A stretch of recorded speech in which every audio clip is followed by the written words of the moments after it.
What if I told you that you could be paid to do what you love? It could be football, cooking, gardening, working with children, digital technology, fashion, traveling the world, even being a YouTuber. The world is your oyster.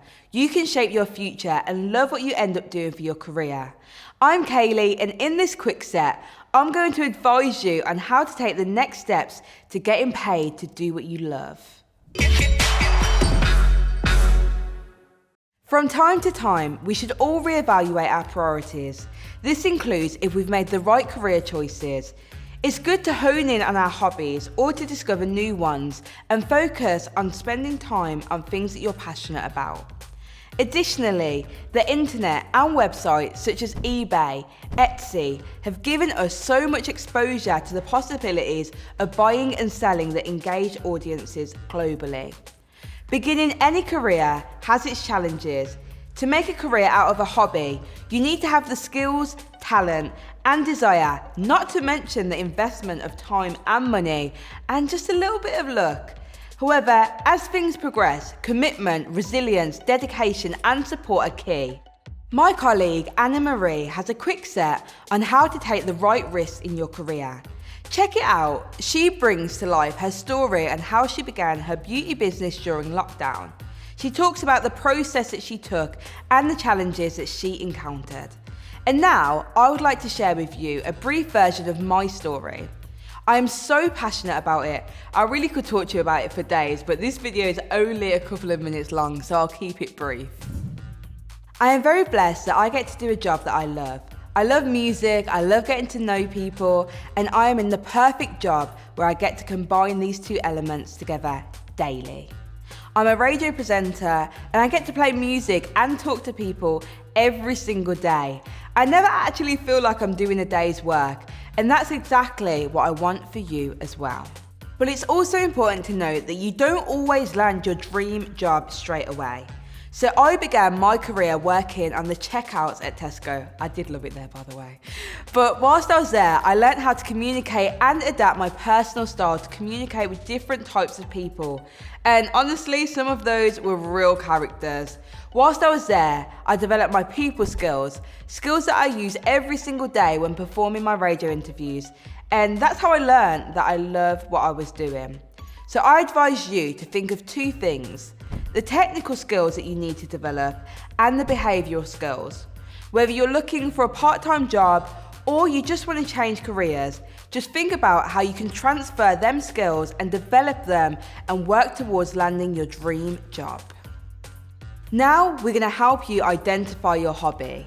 So even if you don't have something that you consider a hobby, there's definitely some activities that you enjoy. And the chances are there's a way to transform it into a full-fledged hobby. So first, just look at the ways that you already enjoy spending your time, and could that become a hobby? Have you watched every stand-up special on Netflix, even twice? Then try taking an improv class. Is your favourite part of the day playing with your dog? Then try volunteering at a rescue organisation. Or maybe you just love baking cakes with your family. Then try working part-time in a bakery or a coffee shop. Did you enjoy that feeling that you got when you was volunteering? Then try a part-time role for a charity. Sometimes it's just about making that connection. Find your hobby and then turn that into a career. I am one of many mentors at Apprentice Nation that you can sign up to advise you on your career choices. Industry leaders from organisations such as Lucozade, BT, Channel 4, Facebook, and some great charities, plus many more. My colleague Amal got the opportunity to interview an Apprentice Nation artist and found out how they grew their passion into a career. Hey Mnelia, how you doing? I'm good, how are you? I'm very well, thank you. Good. So I want to ask you, how did you know that music was for you? I don't think I ever really knew. I kind of just let it be, went with the flow a little bit. I feel like it's something I've always loved, so it wasn't really a struggle. It wasn't like a tussle with myself, like, oh, is this what I want to do? Is this not what I want to do? It's just kind of like, I love it, I'm going to do it. If it works, then it works. If it doesn't, then job applications, let's go. No, you got this, girl. It's all about organic and what's natural. True. And what point did you think that, yes, I can make this into a career? I feel like the wake up moment, my light bulb moment was definitely around the time that I was doing Say Yeah, just before I made the actual song, it was like, okay, I know that I want to quit my job now. I know that I want to just dive into this, which means that I have to be willing to put a certain amount of work in an application. And that helped a lot. So that was my light bulb. It was like, I love that. That's so inspiring. Okay, now back to you. Let's say that you've identified your hobby. Now the next step is to turn that into a paid job. Let's get some advice from label manager Kieran George, whose love began at school and now, a decade later, he literally eats, sleeps and breathes music. My name's Kieran, as pointed out. So I work over at Sony Music and The Orchard. I do label management for the artist services department. So that is basically release planning and the logistics for campaigns for our artist services. The roster includes Georgia Smith, Skepta, Dodie, Maverick Sabre, and the list sort of goes on with that. Considering that you're super busy, then does it feel easier to take on all that work because you know it's something that you love and you enjoy? Yeah, it's the only way that I could do this amount of work, and it feels easy to a degree, you know. So like when I compare it to some of the past jobs that I've had where I was working either for startups or doing 12, 13-hour days, it was intense and I hated it, to be honest. Yeah. However, now I'll still be doing 13-hour days. So like yesterday we had a songwriter in the studio and, you know, we was in from 12 till 2 a.m, as in like 12 midday to 2 a.m. So that's a 14-hour day and it felt way easier than any others, whilst also doing you know, like my other job in the studio session as well. So it's a double up side of things, but it makes life a lot easier because I love every moment of it instead. Oh, I can just hear the passion in your voice. But how did you realise then that you love music and that's what your interest was? So my journey starts there on the back of a hatred. So I really hated maths lessons when I was about 13. And one of my friends was always leaving the class. So I then found out that she was leaving it to get guitar lessons. I then ran home and was like, Mum, I want to learn guitar.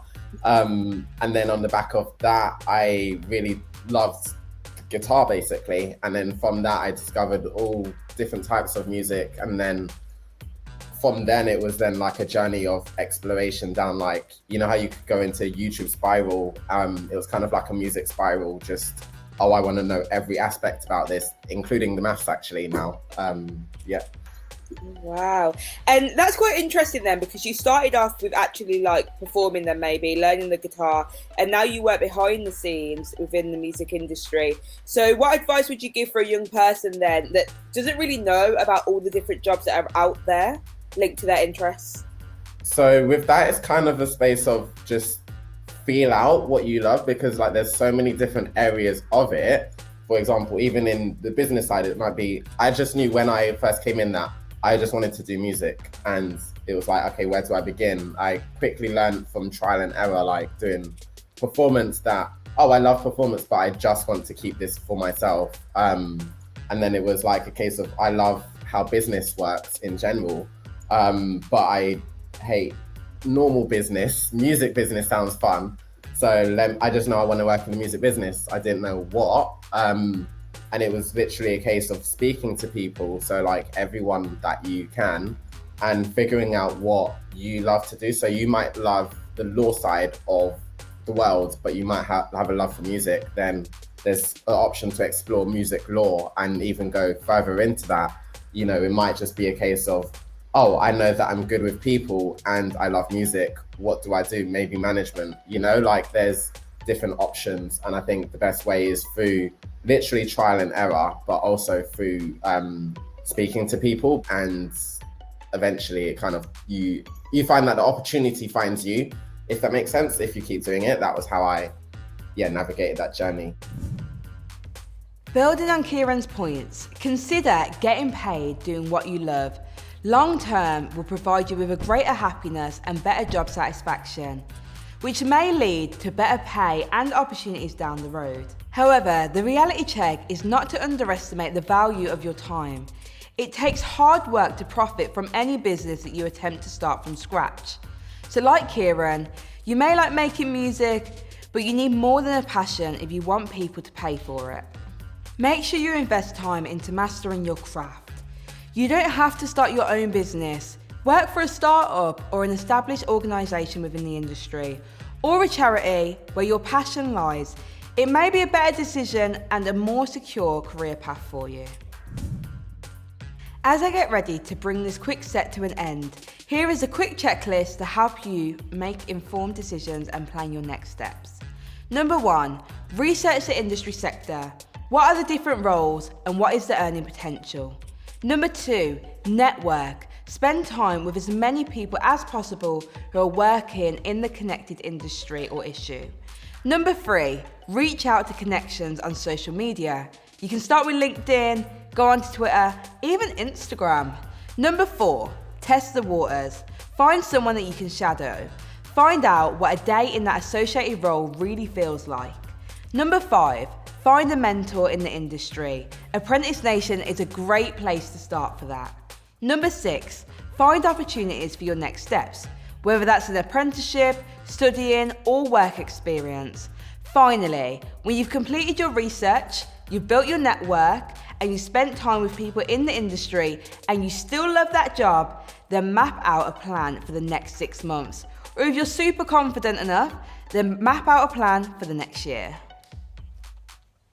I'm aware that I'm getting to live my dream, one that not many people get to achieve. And too often the fun stops when you try and make money off something that you enjoy.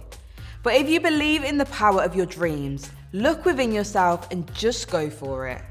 Here are some other Apprentice Nation quick sets to help get you started.